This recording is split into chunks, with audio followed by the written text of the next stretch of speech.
بناوی خودی مزن و دلوان ام خواندکار رخرا قطابین کردستان باشور کردستان ام هر سال فستیوال اوین چرکین و فستیوال که بو هنر و ادبیات اسلامی تایبت پیغمبر خود صلوات و سلام مزن لیبید. وی فستیوال ام ستران بیجن بو پیغمبر خود دیگر هنرات بیجنه افساله ام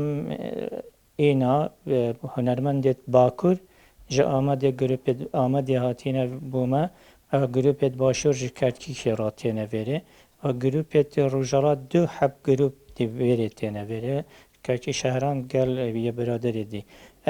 برنامج ما يعني رجا هينية دست بيك الساعات سي بشتي نيفرو إن شاء الله دو ساعات بيتشيت وأم تصورت ما وكو هندي يعني هجمارك يا زيادة خوش تفي بيغمبر خدي صلى الله عليه وسلم ليبن تيتنا في قاعة مدى وحضوري وانا بيت افسالا سال چهاریه فستیواله يعني فستیوال اوینی چهاریه هر سال متشتکین پیشکداری هنرمند تف کردستان باکور باشور روجالات روجاوا تیانه ویریو هست خوب و پیغمبریم خودی صلات و سلام خودی لیبن دی در برن مدو آمانجه دیا رئیس یسرکی ما هی آمانجه ایکی ام يعني يكتر ناسين هبي نافبرت همي يعني هنرمندت إسلامية باشور باكور رجالات روشاوا ام بسلمان ام هميا ايك گرين ايك نتوينه اسلامتي بيتا يعني بويا ما بين براينية ما يا ما بس آمان جس دي دوي او اكو ام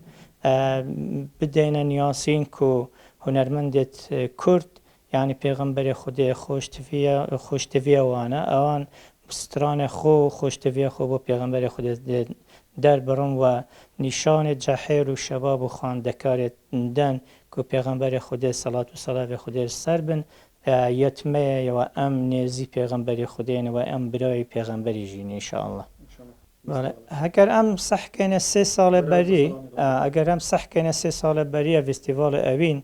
يعني جوش خروش جماهير بسلمان كردستان يقلق بوما يعني هر سال يعني ام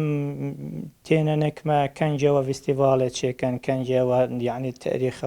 كان جوا يعني ام پیش بینید كان ان شاء الله يمروفي مازن بيتنا في قاعده وقاعه تجيبن حاجه كري پیغمبر خدا صلى الله عليه وسلم